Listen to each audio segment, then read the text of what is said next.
Hello students, स्वागत है आप सभी का आज के इस नए इम्पोर्टेंट सेशन में। जैसा कि हमने कल डाइजेस्टिव सिस्टम और रेस्पिरेटरी सिस्टम के कुछ एनसीईआरटी एग्जाम्पलर के क्वेश्चन किए थे और आज हम क्वेश्चन करने वाले हैं जो हमारे रिमेनिंग ह्यूमन फिजियोलॉजी के चैप्टर रहते हैं, सर्कुलेटरी सिस्टम, एक्सक्रीटरी सिस्टम और कोऑर्डिनेशन तक जितने भी हमारे चैप्टर हैं, पूरा ह्यूमन फिजियोलॉजी हम आज करने वाले हैं। हॉर्मोन्स बीच में इंक्लूड होगा और आज हम इन्हीं चैप्टर के क्वेश्चन करेंगे। और जो ये पीडीएफ है मैं आज आपको डेफिनेटली प्रोवाइड कर दूंगा, या तो आपको कमेंट बॉक्स में पिन मिलेगी या फिर आप लिंक से डाउनलोड डायरेक्ट कर सकते हो और खुद से भी आप इनको एक बार क्वेश्चंस को ट्राई कर लेते हो। फिर ये है कि आपको बिल्कुल बहुत अच्छे से पक्के हो जाएंगे ये, और उसके बाद आपको कोई प्रॉब्लम नहीं आने वाली है। बहुत बहुत इम्पोर्टेंट क्वेश्चन है, एनसीईआरटी एग्जाम्पलर के क्वेश्चन है। जैसा कि मैंने कल भी बोला था, ये तो वो ट्रेजर है जिसे आपने मिस नहीं करना चाहिए, सभी क्वेश्चंस करने चाहिए। आइए बॉडी फ्लूइड्स एंड सर्कुलेशन का पहला क्वेश्चन हम देखते हैं। Mark among the following a cell which does not exhibit. इनमें से कौन सी सेल ऐसी है जो कि फैगोसाइटिक नहीं है, जो कि फैगोसाइटोसिस नहीं शो करती। तो इसमें ऑप्शन दिए गए जैसे मोनोसाइट, न्यूट्रोफिल्स, बेसोफिल्स, मैक्रोफाज। तो जैसा कि आप सभी को पता होगा कि बेसोफिल एक ऐसी सेल है जो कि फैगोसाइटोसिस नहीं शो करती। जो अदर हैं जैसे न्यूट्रोफिल्स हैं, मोनोसाइट्स हैं, मैक्रोफाजिस है, ये फैगोसाइटिक सेल हैं। विच one of the common symptom observed in the people infected with dengue. जो भी पीपल या पर्सन डेंगू से इन्फेक्टेड होता है, डेंगू फीवर में, उसमें क्या होता है? Significant decrease in platelet count is the right answer. ये तो सभी को पता ही होगा, कॉमन क्वेश्चन है, और आजकल मलेरिया और डेंगू का तो सीजन चल ही रहा है। Which one of the following is the correct during the cardiac cycle. ये कार्डिक साइकिल के बारे में बताना हमने कि कौन सी स्टेटमेंट इनमें से करेक्ट है। पहली स्टेटमेंट है the volume of blood pumped out by the right and left ventricles is same. अब यहाँ पर देखो, लेफ्ट और राइट वेंट्रिकल्स की जो वॉल्यूम है सेम, ये बिल्कुल राइट स्टेटमेंट है, क्योंकि जितना ही जो राइट वेंट्रिकल पंप करेगा उतना ही तो लेफ्ट वेंट्रिकल फुल बॉडी को पंप करता है थ्रू द अरोटा। तो पहली स्टेटमेंट ही करेक्ट है, तो आंसर इसका ए हो जाता है। अगर अदर स्टेटमेंट में देखो तो यहाँ देखो, pumped out by right and left ventricle is different, ये गलत स्टेटमेंट है। The volume of blood received by each atrium different, ये भी गलत स्टेटमेंट है, ये भी सेम होगा। The volume of blood received by the aorta and pulmonary artery is different, ये भी गलत स्टेटमेंट है, ये भी सेम होगा। चलो next, cardiac activity could be moderated by autonomous neural system, tick the correct. ये हमें जो हमारा ऑटोनोमिक नर्वस सिस्टम है, न्यूरल सिस्टम है, उसके रिलेशन में बताना है। तो जो ऑटोनोमस जो हमारा न्यूरल कंट्रोल होता है, उसमें क्या होता है? एक सिंपैथेटिक होता है, एक पैरासिम्पैथेटिक। जो सिंपैथेटिक होता है हमारा, the sympathetic system stimulate the heart rate and stroke volume. देखो, अगर सिंपैथेटिक क्या करेगा, हमारा जो हार्ट बीट को इंक्रीज करेगा, जिसके कारण अगर हार्ट बीट इंक्रीज होगी तो फिर स्ट्रोक वॉल्यूम भी इंक्रीज हो जाएगी। जैसे इसमें जो अदर ऑप्शंस हैं, parasympathetic system stimulate the heart rate, and ये हार्ट रेट को डिक्रीज करता है, स्टिमुलेट नहीं करता है। Parasympathetic system decrease the heart rate but increase the stroke volume. अगर हार्ट रेट को डिक्रीज कर रहा है तो फिर स्ट्रोक वॉल्यूम को कैसे इंक्रीज कर सकता है? तो बी इसका राइट आंसर है। Next, mark the pair of substance among the following which is essential for coagulation. इनमें से कोगुलेशन के लिए कौन से जो हमारे सब्सटेंस एसेंशियल हैं? जैसे सबसे पहला है हेपेरिन। इसमें सबसे पहले ऑप्शन में हेपेरिन आ गया। हेपेरिन देखो, एक नेचुरल एंटी कोएगुलेंट एजेंट है, ये कोएगुलेशन में कैसे हेल्प कर सकता है? नेक्स्ट, कैल्शियम एंड प्लेटलेट, ये दोनों चीज़ें ऐसी हैं जो कि ब्लड कोएगुलेशन में हेल्प करती हैं। ऑक्सलेट एंड सिट्रेट, ये भी नहीं। प्लेटलेट फैक्टर एंड हेपेरिन, दोबारा से हेपेरिन आ गया। और हेपेरिन हमारी बॉडी में नेचुरल एंटीकोएगुलेंट होता है जो कि लीवर द्वारा सिक्रीट किया जाता है। जैसे कि आपने ब्लड की कंपोजिशन वाली वीडियो देखी होगी और आप मेरे चैनल पे भी देख सकते हो, ब्लड कोएगुलेशन ब्लड की जो वीडियो है मैंने उसमें अच्छे से एक्सप्लेन किया है कि जो हमारा ब्लड होता है वो कैसे बॉडी से बाहर वाले अगर सरफेस में कांटेक्ट में आता है, एक्सटर्नल एनवायरनमेंट के कांटेक्ट में आता है तो वो कैसे उसमें क्लोटिंग होती है। तो हेपेरिन ऐसा एक केमिकल सब्सटेंस होता है हमारी बॉडी में जो कि नेचुरल एंटीकोएगुलेंट है, जो हमारी ब्लड वेसल्स है उसमें ब्लड को क्लॉट नहीं होने देता। Next, ECG depicts the depolarisation and repolarisation process during cardiac cycle. In ECG normal healthy individual one of the following wave is not. जो हेल्दी इंडिविजुअल होता है उसमें रिपोलराइजेशन ऑफ एट्रिया नहीं पाई जाती। Next, which one of the following type of cell lack of nucleus. इनमें से किस सेल के पास न्यूक्लियस नहीं होता? आरबीसी के पास न्यूक्लियस नहीं होता, इज राइट आंसर। जो मैच्योर्ड आरबीसी है उसमें न्यूक्लियस नहीं होता है। और जो अदर सेल्स हैं जैसे न्यूट्रोफिल्स हैं, ये ग्रेनुलोसाइट हैं दोनों, इनमें न्यूक्लियस होता है और न्यूक्लियस के साथ ग्रेन्यूल्स भी पाए जाते हैं। मोनोसाइट में बीन और किडनी शेप न्यूक्लियस होता है। या आप जो मेरी ब्लड वाली वीडियो है उसमें भी इसके बारे में डिटेल पढ़ सकते हो। Which one of the following blood cells involve in the antibody production में कौन सी ब्लड सेल इन्वॉल्व होती हैं?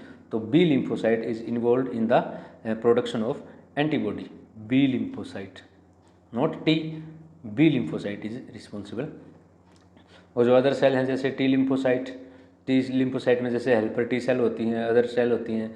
और आरबीसी का तो आपको पता ही होगा, ऑक्सीजन कैरी करता है। न्यूट्रोफिल ग्रेनुलोसाइट है जो कि फैगोसाइटोसिस शो करती है।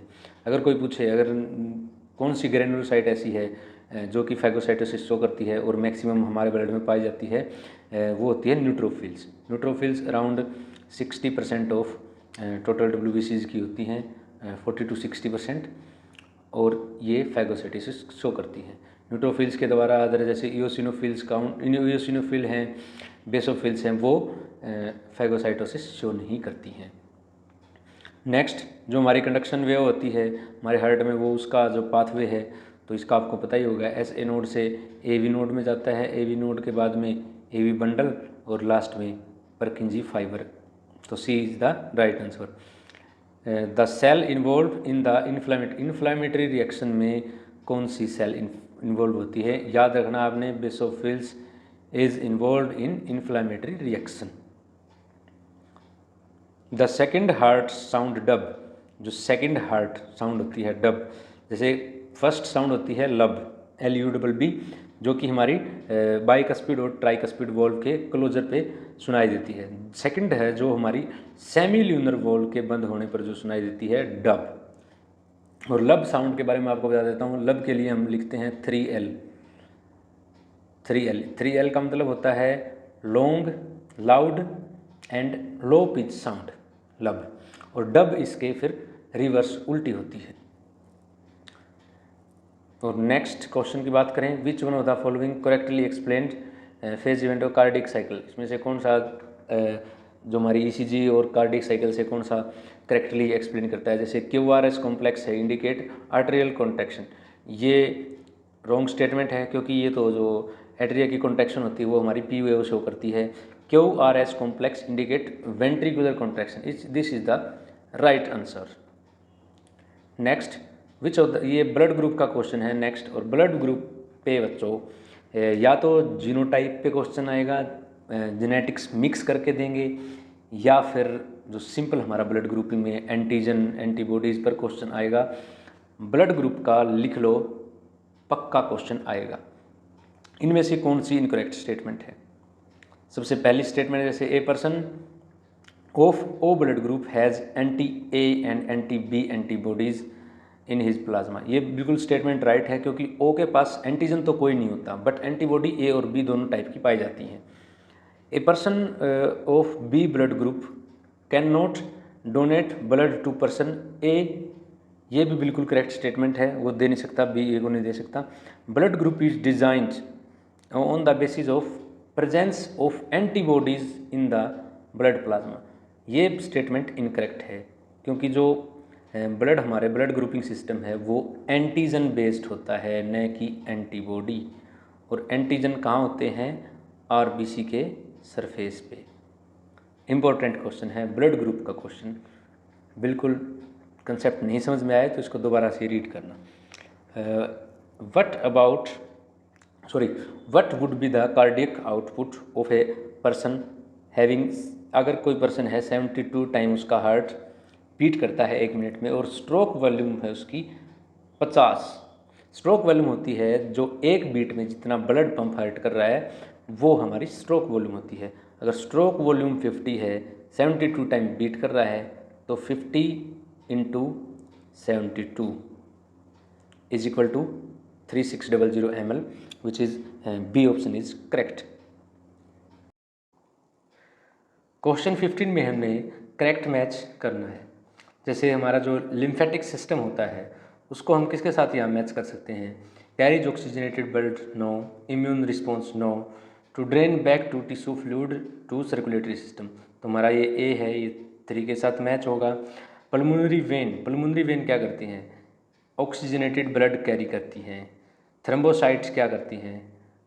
कोआगुलेशन ऑफ ब्लड में हेल्प करती हैं। और लिम्फोसाइट इम्यून रिस्पॉन्स में रिस्पॉन्सिबल होती है। नेक्स्ट क्वेश्चन 16 ये असर्शन रीजन टाइप क्वेश्चन है, स्टेटमेंट बेस्ड क्वेश्चन है। Atria receive blood from all part of the body which subsequently flow to ventricles, बिल्कुल करेक्ट स्टेटमेंट है। Action potential generated at S A node passes from atria to ventricle, तो दोनों statement correct हैं। आइए एक बार answer देखते हैं। जो पहला है ऑप्शन है, action mention in statement 1 depend on the action mention in statement 2। ये कह रहा है कि जो एक्शन ए ऑप्शन में मेंशन है वो सेकंड पे डिपेंड है, ये इनकरेक्ट स्टेटमेंट है। और दूसरी statement action mention in B statement is depend upon A, ये बिल्कुल करेक्ट स्टेटमेंट है।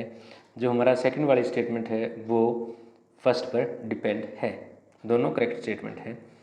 जैसा कि आपने इस चैप्टर में देखा कि जो अराउंड हमने 15 क्वेश्चन किए हैं, और 15 क्वेश्चन में आपने जो हमारा सर्कुलेटरी चैप्टर था, सर्कुलेटरी सिस्टम में जो कितने एरिया कवर कर लिए, देखो ब्लड है, ब्लड हमने कवर किया, हार्ट का स्ट्रक्चर कवर किया, सर्कुलेशन कवर किया। मतलब ये क्या है कि जो 15-20 क्वेश्चन हैं ये इतने इम्पोर्टेंट क्वेश्चन हैं जो कि हर चैप्टर का हर पार्ट को कवर करते हैं। अब नेक्स्ट, जैसे ये फिल इन द ब्लैंक्स भी देख लो एक बार। Plasma without dash factor is called serum, तो इसका हमारा आंसर बनेगा plasma without the clotting factor is called serum. जो हमारा प्लाज्मा होता है, प्लाज्मा से अगर हम क्लोटिंग फैक्टर गायब कर दें, क्लोटिंग फैक्टर माइनस कर दें, तो हमारा सीरम बन जाता है। Dash and monocyte are phagocytic, इसमें न्यूट्रोफिल भी आ सकता है, मैक्रोफाजिस भी आ सकता है। Eosinophil are associated with allergic reaction. Dash ion play a significant role in clotting, calcium ion play a significant role in clotting.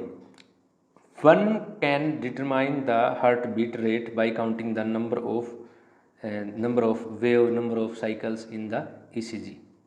ये जो हमारा पूरी जो वेव होती है PQRST, इसको हम पूरी को काउंट करके हमारा नंबर ऑफ बीट्स निकाल सकते हैं। जैसे P यहाँ पे है, Q, R, S और T, ये ECG आपने ध्यान में रखनी है, ये जो वेव इसमें दी गई है। Let's move toward next chapter, और नेक्स्ट चैप्टर है हमारा एक्सक्रीटरी सिस्टम। एक्सक्रीटरी सिस्टम की क्वेश्चन डिस्कस करते हैं। चलिए स्टार्ट करते हैं। और एक बार मैं आपको ये हार्ट का स्ट्रक्चर थोड़ा बता देता हूँ। ये हमारा हार्ट है, ये यहाँ पर एस ए नोड होती है राइट एट्रियम में, अपर कॉर्नर में ए वी नोड, और ये इसके बाद में ए वी बंडल और परकिंजी फाइबर्स। और ये देख सकते हो यहाँ, ये मेन आर्टरी हमारी जो फुल बॉडी में ब्लड सर्कुलेट करती है, जो कि लेफ्ट वेंट्रिकल से निकलती है, इसको हम अरोटा कहते हैं। तो ये हमारा जो पार्ट होता है right Oracle, right ventricle, left Oracle और लेफ्ट वेंट्रिकल। लेफ्ट वेंट्रिकल और लेफ्ट ओरिकल के बीच बाइकस्पिड वाल्व होती है। बाइकस्पिड, इसको आपने याद रखना है, बाइकस्पिड, या जिसे हम मिडल वॉल्व भी कहते हैं। और राइट ओरिकल और राइट वेंट्रिकल के बीच में बच्चों ये वाली ट्राइकस्पिड वॉल्व होती है। आपने इसे याद रखना है। और सर्कुलेशन, जो डबल सर्कुलेशन है हमारा, उसको आपने एक बार रिवाइज करना है। अब थोड़ा सा मैं आपको बता ही देता हूँ यहाँ पर क्या होता है। जो हमारी बॉडी से डीऑक्सीजनेटेड ब्लड आता है हमारे राइट ओरिकल या एट्रिया में, और यहाँ से ये राइट वेंट्रिकल में जाता है, और राइट वेंट्रिकल से ब्लड क्या करता है, लंग्स में जाता है फॉर द प्योरिफिकेशन, और लंग्स के बाद दोबारा से कहाँ आएगा, लंग्स के बाद दोबारा से लेफ्ट ओरिकल में आएगा, और लेफ्ट ओरिकल के बाद ये through the left ventricle full body में सर्कुलेट होगा। इसे डबल सर्कुलेशन इसलिए कहते हैं क्योंकि जो हमारा हार्ट होता है, जो हमारा ब्लड होता है, वो 2 बार हमारे हार्ट में सर्कुलेट करता है। ओके, सर्कुलेशन में इतना ही। और हम नेक्स्ट डिस्कस करेंगे एक्सक्रीटरी सिस्टम के बारे में। एक्सक्रीटरी सिस्टम के मल्टीपल चॉइस क्वेश्चन यहाँ पर हमारे पास हैं। सो स्टार्ट करते हैं। The following substance are excreted product in animal, choose the least toxic. क्या होता है हमारा लीस्ट टॉक्सिक? होता है हमारा uric acid is the least toxic. सबसे ज़्यादा टॉक्सिक होता है ammonia, which required lot of water to expel out from the body. उसके बाद होता है यूरिया, उसके बाद होता है यूरिक एसिड। जो अमोनिया रिलीज करते हैं ऑर्गेनिज्म उन्हें हम कहते हैं अमोनियोटैलिक, यूरिया करते हैं यूरोटैलिक, और जो यूरिक एसिड करते हैं उनको हम यूरिकोटैलिक कहते हैं। Next question, filtration of blood take place at. Filtration हमारा मालपीजियन पीपल्स में होता है। ये मैं आपको ज़्यादा डिटेल में नहीं बताऊंगा, ये बहुत आसान क्वेश्चन है। Next, which one of the following statement is incorrect. इनमें से इनकरेक्ट स्टेटमेंट कौन सी है? ADH prevent the conversion of angiotensin 1 angiotensinogen in blood angiotensin. यही हमारी सबसे पहले वाली रॉन्ग स्टेटमेंट है। जैसे अदर स्टेटमेंट पर होगा aldosterone facilitate water reabsorption, correct. ANF enhance the sodium reabsorption, correct. Renin cause vasodilation, ये भी करेक्ट आंसर स्टेटमेंट है, तो हमारा करेक्ट आंसर बन जाता है A. Next, a large quantity of one of the following removed. इनमें से जो हमारी बॉडी में लंग्स के थ्रू क्या क्या रिमूव हमारी बॉडी करती है? सबसे पहला कार्बन डाइऑक्साइड और वाटर, ये दोनों ही रिलीज होते हैं, तो हमारा C is the right answer. Next, human urine का पीएच कितना होता है? यूरिन देखो स्लाइटली एसिडिक होता है, पीएच 6 हमारी यूरिन का पीएच होता है। अब नेक्स्ट हमें एक करेक्ट मैच करना है। जैसे मालपिजियन ट्यूबल्स किस में होता है? मालपिजियन ट्यूबल्स होते हैं कॉकरोच में। Nephridia is found in earthworm, green gland found in brown, and protonephridia is found in flatworm. ये आपने याद रखना है। Next, which one of the following statement incorrect. इनमें से इनकरेक्ट स्टेटमेंट कौन सी है? पहली स्टेटमेंट है bird and land snails are uricotelic. जो बर्ड और लैंड स्नेल इसमें यूरिकोटैलिक दिए गए हैं, ये करेक्ट स्टेटमेंट है क्योंकि जो बर्ड होते हैं वो यूरिक एसिड प्रोड्यूस करते हैं एज ए एक्सक्रीटरी प्रोडक्ट। ये पहली करेक्ट स्टेटमेंट है। Mammals and frog are ureotelic, ये भी करेक्ट स्टेटमेंट है। Aquatic amphibian and aquatic insect are ammonotelic, ये भी करेक्ट स्टेटमेंट है। लास्ट हमारी जो birds and reptile are ureotelic, ureotelic मतलब यूरिया एक्सक्रीट करने वाले, तो ये हमारा आंसर करेक्ट बन जाता है क्योंकि यही इनकरेक्ट स्टेटमेंट है। ये तीनों ऊपर वाली करेक्ट स्टेटमेंट है और ये लास्ट वाली इनकरेक्ट स्टेटमेंट है। जैसा आपको पता ही होगा, जो बर्ड्स होते हैं हमारे वो यूरिकोटैलिक होते हैं, यूरिक एसिड प्रोड्यूस करते हैं as a excretory product. Next है इनमें से इन रॉन्ग स्टेटमेंट चूज करनी है। Uricotelic bird correct, ureotelic insect, यही हमारी रॉन्ग स्टेटमेंट हो जाती है क्योंकि इंसेक्ट यूरियोटैलिक नहीं होते, इंसेक्ट यूरिया नहीं बनाते, यही हमारी रॉन्ग स्टेटमेंट है। एमनियोटैलिक टैडपोल, ये बिल्कुल राइट स्टेटमेंट है। यूरियोटैलिक एलिफेंट, ये बिल्कुल राइट स्टेटमेंट है। तो हमारा B is the right answer. Next है इसमें हमारा which one of the following statement is incorrect, इनमें से इनकरेक्ट स्टेटमेंट हमने चूज करनी है। The medullary zone of kidney is divided into few conical masses called medullary pyramid. जो हमारा आउटर पार्ट होता है किडनी के स्ट्रक्चर में, देखोगे आप कोर्टेक्स और अंदर बड़ा मेडुला होता है। और इसमें जो पहली स्टेटमेंट है बिल्कुल करेक्ट है। Inside the kidney the cortical region extend between the medullary pyramid and renal pelvis. This is incorrect statement and this is our answer. Let's move next question. The condition accumulation of urea, urea जब हमारे blood में इकट्ठा होता है तो उसको हम uremia कहते हैं। Next, which one of the following anti diuretic hormone, vasopressin और ADH is anti diuretic hormone, जो कि स्क्रीट होता है हमारा न्यूरोहाइपोफाइसिस से। जो हमारा एडिनो हाइपोफाइसिस होता है एंटीरियर पिट्यूटरी, और न्यूरो हाइपोफाइसिस से ये पोस्टीरियर पिट्यूटरी से सिक्रीट होता है। नेक्स्ट, एक करेक्ट मैच है। इसमें देखो पहला ए है proximal convoluted tubules, PCT. PCT को हम किसके साथ मैच करेंगे? पीसीटी को हम मैच करेंगे reabsorption of 70 to 80% of electrolytes. DCT, DCT को हम किसके साथ मैच करेंगे? डीसीटी, जो कि हमारा आयनिक बैलेंस मेंटेन करता है। और सी है लूप ऑफ हेल्ने, formation of concentrated urine. D है D counter current mechanism, counter current maintain the maintenance of concentration gradient in the medulla. And last वाला renal corpuscles which used to filter the blood. Next, एक और फिर cross match करना है हमें। चलो start करते हैं। Glycosuria, glycosuria is presence of glucose in the urine. Renal calculi मतलब जो रेनल स्टोन जिसे हम कहते हैं, mass of crystallized salt within, जैसे जो ऑक्जालेट और उसके जो साल्ट बनते हैं, स्टोन बनते हैं हमारी किडनी में, ऑक्जालेट और यूरिक एसिड के, जिन्हें हम रेनल कैलकुली कहते हैं। ग्लैमरल नेफ्राइटिस मतलब इन्फ्लामेशन ऑफ द ग्लोमेरुलाई, और मतलब ये आइटिस वर्ड जहाँ मिले मतलब इन्फ्लामेशन से आप इसे रिलेट कर सकते हो। Gout, gout accumulation of uric acid in the joint is correct answer. Next, we can produce concentrated dilute urine, this is facilitated by a special mechanism। जो हम concentrated dilute urine प्रोड्यूस करते हैं वो हमारा counter current mechanism के कारण होता है, जो कि हेनले ऑफ लूप और वासा रेक्टा के कारण होता है। और नेक्स्ट क्वेश्चन हमारा डायलिसिंग यूनिट होती है जो हमारी आर्टिफिशियल किडनी जिसे हम कहते हैं, उसमें जो फ्लूइड होते हैं वो इनमें से सेम कंसंट्रेशन होती है उनकी एज प्लाज्मा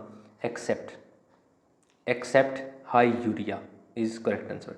क्योंकि अगर प्लाज्मा में हमारे जो ब्लड प्लाज्मा में है, प्लाज्मा में भी अगर हाई यूरिया है जिसे हम फिल्टर करना चाहते हैं, क्योंकि नेचुरल जो किडनी है पर्सन की वर्क नहीं कर रही, हम यूरिया को और क्रेटिनिन को निकाल रहे हैं, और जो हमारा फ्लूइड है जिसकी हेल्प से हम डायलिसिस कर रहे हैं पेशेंट को, उसमें भी हाई यूरिया है, तो फिर वो कैसे डिफ्यूज़ होगा?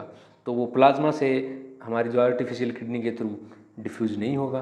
तो जो हमारा डायलिसिंग यूनिट होती है उसमें जो यूरिया की कंसंट्रेशन कम होती है, जिसके कारण वो हमारी प्लाज्मा से डायलिसिंग यूनिट के थ्रू फिल्टर हो जाता है।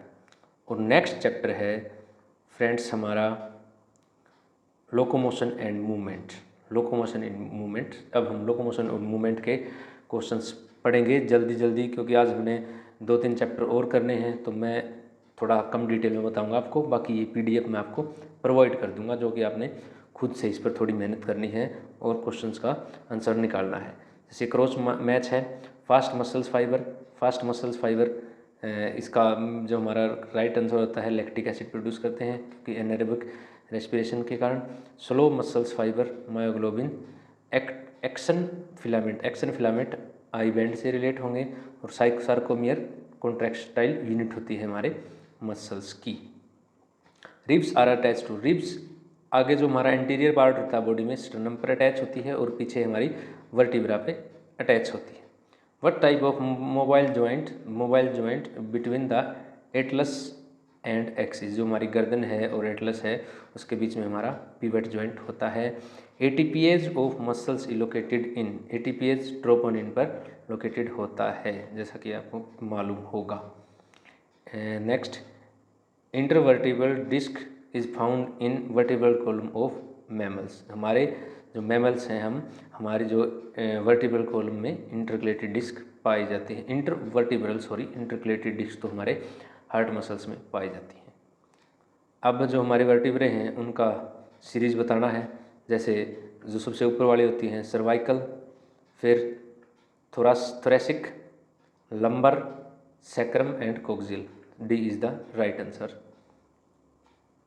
Next, which one of the following incorrect statement, hinge joint between humerus and pectoral girdles, ये हमारी इनकरेक्ट स्टेटमेंट होती है, क्योंकि जो ह्यूमरस और पेक्टोरल गर्डल्स के बीच में हिंज ज्वाइंट नहीं पाया जाता।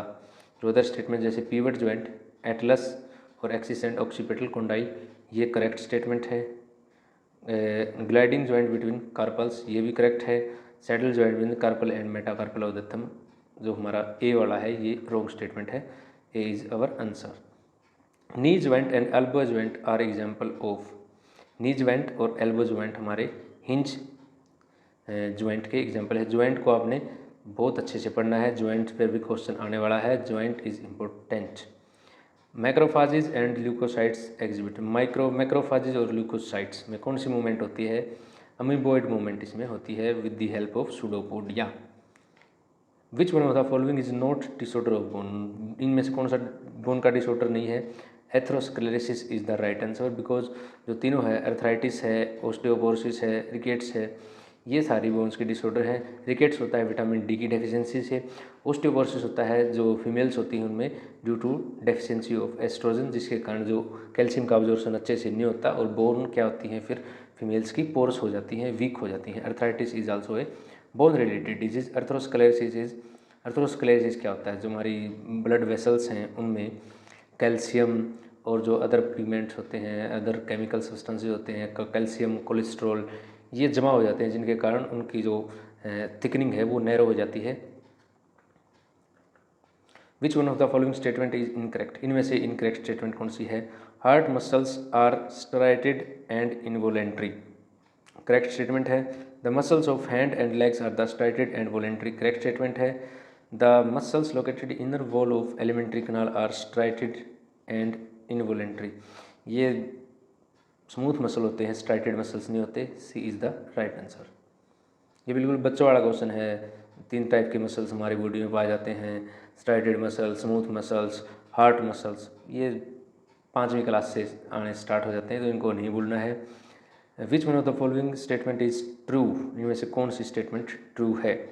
हेड ऑफ ह्यूमरस, जो ह्यूमरस होती है हमारे हैंड वाली बोन होती है, हैंड वाली, articulate with acetabulum cavity, acetabulum cavity में ये आर्टिकुलेट नहीं करती, क्योंकि यहाँ जो एस्टेबुलम कैविटी में तो हमारी ह्यूमरस बोन, एस्टेबुलम कैविटी में हमारी फीमर बोन जुड़ी होती है। Incorrect statement, head of humerus bone articulate with glenoid cavity in the pectoral girdles, this is right choice.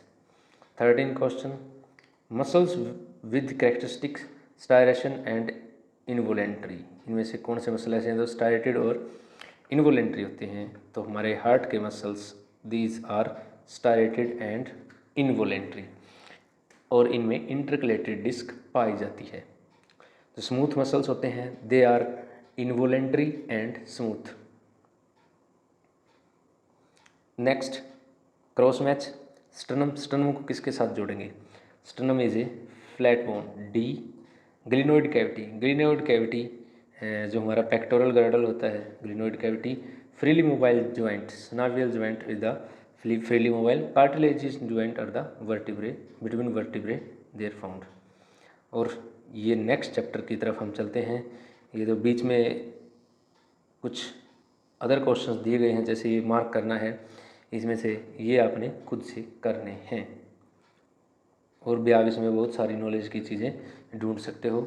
जैसे नेक्स्ट हमारा न्यूरल कंट्रोल एंड कोऑर्डिनेशन है, इसका पहला क्वेश्चन हम देखते हैं। Chemical which are released at the synaptic junction, जो synaptic junction में है वहाँ पर कौन से केमिकल रिलीज होते हैं, इज न्यूरोट्रांसमीटर। जो साइनेप्टिक जंक्शन होता है वो दो न्यूरॉन्स के बीच में पाया जाता है और दो न्यूरॉन्स के बीच में कम्युनिकेशन के लिए न्यूरोट्रांसमीटर का यूज होता है। Potential difference across the resting membrane negatively charge इनमें से किस आयन के कारण होता है, सोडियम और पोटासियम के कारण होता है। Resting membrane potential is maintain by resting membrane potential maintain by ionic pump. The function of our visceral organ is control by visceral organ के जो फंक्शन होते हैं हमारे वो पीएनएस के द्वारा कंट्रोल किए जाते हैं। पेरिफेरल नर्वस सिस्टम जिसमें हमारा सिंपैथेटिक एंड पैरासिम्पैथेटिक आता है। Which one of the following is not involve, knee jerk reflex में हमारा ब्रेन इवॉल्व नहीं होता है। बिल्कुल 6th क्लास का क्वेश्चन है। Area in brain which associated with strong emotion, limbic system is associated with strong emotion. And अगर हमारा वोमिटिंग सेंटर पूछते हैं तो medulla oblongata is the vomiting centre, ये आपने याद रखना है। जो सेरिब्रल कॉर्टेक्स का क्या काम होता है, सेरिबेलम का क्या काम होता है। जो हमारे ब्रेन के पार्ट्स हैं, four brain, mid brain, hind brain, brain stem क्या होती हैं, सब याद रखने हैं, इंपॉर्टेंट हैं। Mark the vitamin present in rhodopsin, rhodopsin vitamin A, ये हमारी आँख का क्वेश्चन आ गया। अब human eye ball consist of 3 layer and it enclose, जो हमारी ह्यूमन आई बॉल्स होती है उसमें 3 लेयर्स होती हैं, उसमें क्या क्या होता है, lens, iris, optic nerve. This is correct answer, correct, क्योंकि जो अदर ऑप्शन है जैसे इसमें ह्यूमर एंड विट्रस, ह्यूमर जो हमें लिक्विड है ये नहीं होते हैं। कॉर्निया ये एक्सेप्शन है, कॉर्निया यहाँ भी, तो A is the right answer. Next, wax gland present in ear canal is known as sebaceous gland. The part of internal responsible for the internal ear का जो हीयरिंग के लिए हमारा होता है वो कोक्लिया होता है। The organ of Kotai is a structure present in, organ of कोटाई जो हमारी सेमी सर्कुलर कनाल में पाया जाता है। सी इज़ द राइट आंसर। एक बार आपने आइज़ को, ईयर को और ब्रेन को थोड़ा बहुत स्टडी करना है। जो हमारे आई की डिजीज़ हैं जैसे मायोपिया, हाइपरमेट्रोपिया, ये सब आपने पढ़ना है। कैटरेक्ट के बारे में पता होना चाहिए। एंड ये जो बीच बीच में है जैसे ये दे रखा है इसको पूरा करना है। CNS, PNS, peripheral nervous system, brain and spinal cord, यहाँ पर ऑटोनोमिक, और ये आपने पूरा करना है। Fore brain, mid brain, hind brain और मिड ब्रेन और हाइंड ब्रेन हमारा ब्रेन स्टेम बनाता है। ये आपने पढ़ा भी होगा और याद रखना है। ये आई का स्ट्रक्चर है, इसमें जो ये करेक्ट मैच करना है। जैसे कॉर्निया सबसे ऊपर वाली होती है लेयर जो हमारी आँख के ऊपर होती है, ट्रांसपेरेंट लेयर जिसे हम कॉर्निया कहते हैं। लेंस, ये लेंस हो गया, ये सिलरी मसल्स हो गई जो कि हमारी लेंस को होल्ड करती हैं। और जो 3 लेयर हैं, विट्रस चैम्बर और ये ब्लाइंड स्पॉट और रेटिना, ये रेटिना हो गया पीछे वाला, रेटिना पर एक ये ब्लाइंड स्पॉट दिखाया गया है। आपने इनको भी ध्यान से पढ़ना है। और नेक्स्ट और लास्ट चैप्टर हमारा ह्यूमन फिजियोलॉजी के क्विक रिवीजन का पार्ट है जो कि chemical coordination and integration, hormones वाला चैप्टर है। इसको हम एक बार जल्दी देख लेते हैं। और आपने स्टूडेंट्स, आपकी ड्यूटी ये है कि एक बार आप इस PDF को, जो कि मैं कमेंट बॉक्स में डाल दूंगा, एक बार इसको अच्छे से रीड करना है और चैप्टर्स को रिवाइज करना है। मैंने 2 दिन लिए हैं और आपको पूरी ह्यूमन फिजियोलॉजी एक बार रिवाइज करवा दी है। आगे भी हमारी सीरीज ऐसे ही चलती रहेंगी। हम एक यूनिट उठाएंगे और 1 या 2 दिन में उसे कंप्लीट करेंगे। बिल्कुल आपको इससे फ़ायदा होगा, कुछ कंसेप्ट बिल्ड होंगे और अच्छा सा आपका स्कोर रहेगा। जैसे मल्टीपल चॉइस क्वेश्चन है, स्टार्ट करते हैं। चलो, सेलेक्ट द राइट मैच हमें सेलेक्ट करना है अमंग द ऑप्शन। देखो, जैसे पिनाइल ग्लैंड होता है जो हमारा, जिसे हम नेचुरल क्लॉक कहते हैं, पिनाइल ग्लैंड किससे मैच करेंगे हम? पिनाइल ग्लैंड क्या सिक्रेट करता है? Melatonin hormone. थायराइड क्या करते हैं? टेट्राआइडोथायरोन और द ट्राईआइडोथायरोन, 2 जिसे हम थायरोक्सिन कहते हैं, रिलीज करता है। Ovary release oestrogen and adrenal medulla क्या करता है? हमारा एपिनेफ्रिन रिलीज करता है। ध्यान रखना है, बहुत ही इंपॉर्टेंट है। इनमें से listed below the hormones and anterior pituitary tick the wrong statement. Anterior pituitary से कौन सा हार्मोन यहाँ रिलीज नहीं होता, जैसे कि मैंने आपको पहले ही बताया है ऑक्सीटोक्सिन हमारा पोस्टीरियर पिट्यूटरी से रिलीज होता है, वरना जो हमारे 6 हार्मोन्स एंटीरियर पिट्यूटरी से जो रिलीज होते हैं वो हैं जैसे growth hormone, FSH, LH, ACTH और कौन सा है प्रोलैक्टिन। ये हमारे एंटीरियर पिट्यूटरी जिसे हम एंटीरियर पिट्यूटरी को और क्या कहते हैं एडिनोहाइपोफाइसिस से रिलीज होते हैं। Next question, Mary is about to face an interview. Mary का इंटरव्यू आज but during the first 5 minute, वो पहले मिनट में ही घबरा रही है। सी एक्सपीरियंस द स्वेटिंग, पसीने आ गए उसको, increase heart rate, beat respiration. ये सब किसके कारण है बच्चों, ये सभी को पता है जो हमारा इमरजेंसी हार्मोन होते हैं, एड्रीनल, नॉन एड्रीनल या जिन्हें हम कैटेकोलामाइंस भी कहते हैं। This is the right answer.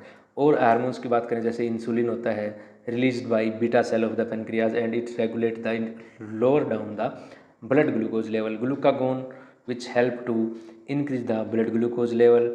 और जो हमारा एस्ट्रोजन होता है, एस्ट्रोजन फीमेल हार्मोन है, और प्रोजेस्टेरोन जो कि प्रेगनेंसी को मेंटेन करने में हमारी हेल्प करता है, ऑक्सीटोक्सिन और वेसोप्रिन, ये आपको पता ही होगा। Next, the steroid responsible for balance the water electrolyte, कौन बैलेंस करता है? इंसुलिन जैसे शुगर बैलेंस करता है, मेलाटोनिन जैसे हमारी नेचुरल क्लॉक है, टेस्टोस्टेरोन मेल में पाया जाता है, और एल्डोस्टेरोन ऐसा हार्मोन है जो कि हमारा इलेक्ट्रोलाइट की तरफ ध्यान देता है। Thymosin is responsible for, thymosin किसके लिए रिस्पॉन्सिबल है? Rising the blood sugar level, no. Glucagon responsible for this. Rising the blood calcium level, no. Increase the production of, C is the right answer and you must know these important hormones.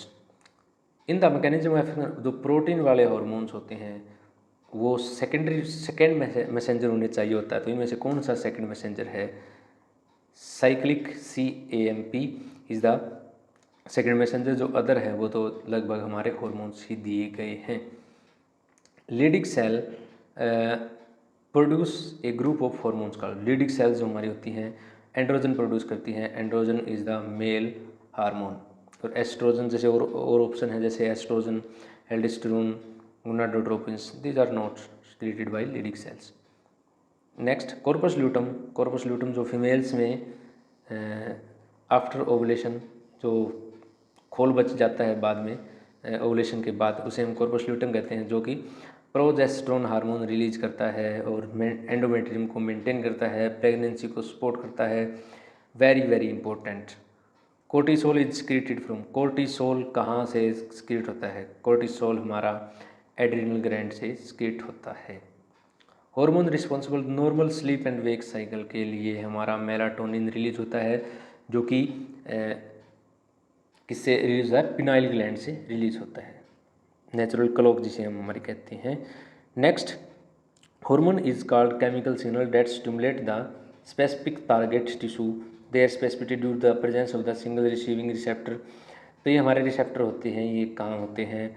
जो हमारे proteinaceous nature के hormone होते हैं उनके जो receptor होते हैं they are found at plasma membrane, और जो स्टेरॉइड टाइप के हार्मोन होते हैं उनके होते हैं न्यूक्लियस में।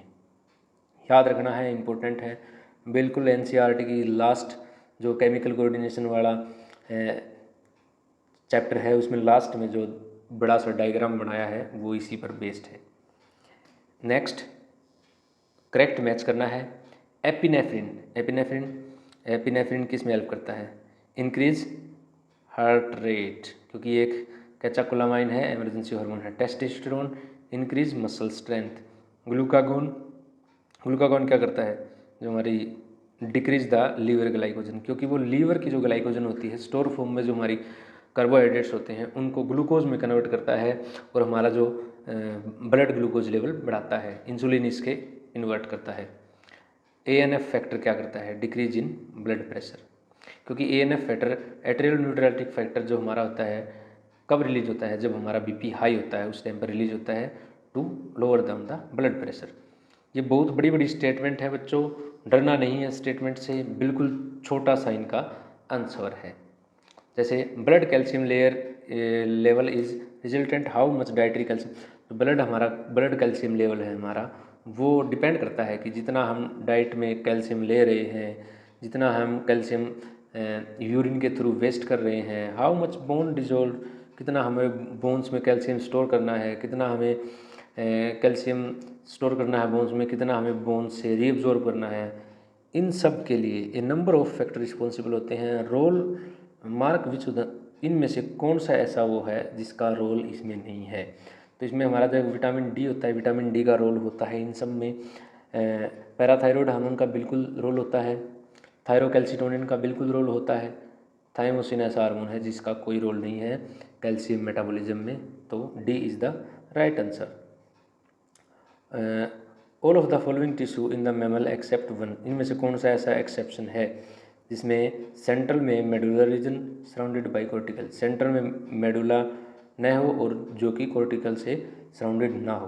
तो ऐसा हमारा ऑर्गन है लीवर, क्योंकि कॉर्टेक्स और मेडुला ओवरी में भी होते हैं, एड्रिनल ग्लैंड में भी होते हैं, किडनी में भी होते हैं। So liver is the right answer. और लीवर में हमारी कूफर सेल मिलती हैं जो कि फैगोसाइटोसिस सेल होती हैं। One of the following conditions is not linked with deficiency of thyroid hormone, में से कौन सी कंडीशन थायराइड हार्मोन की डेफिशिएंसी से लिंक्ड नहीं होती। डेफिशिएंसी पूछा है ना कि हाइपर। ओके, तो हमारा जो आंसर बनता है ये एक्सोपैथोलोसिस। इसका मतलब ये होता है कि जो एक बड़ी बड़ी आंखों वाला फेस किस कंडीशन में होता है ये आप मेरे को बताना, और आपने याद रखना है ये सभी हार्मोन्स का मेटाबॉलिज्म। ग्वाइटर क्या होती है, मिक्स एडिमा क्या होता है, मिक्स एडिमा एडिसन डिजीज़ कुछ एनसीईआरटी में दिया होगा, आप एक बार इसको पढ़ना और ये सब आंसर आपको मिल जाएंगे। और आज का हमारा टॉपिक गाइस यहीं ख़त्म होता है। और हमने जैसा कि मैं आपको एक बार और याद दिला दूँ, कल डाइजेस्टिव सिस्टम रेस्पिरेटरी पढ़ा था और आज हमने सर्कुलेशन एक्सक्रीशन ब्रेन वाला चैप्टर है, हॉर्मोन्स वाला है, सभी रिवाइज कर दिए हैं ह्यूमन फिजियोलॉजी के। आपने बहुत अच्छे से इन चैप्टर्स को पढ़ना है एक बार फिर। और tomorrow I will be there with a new unit of biology.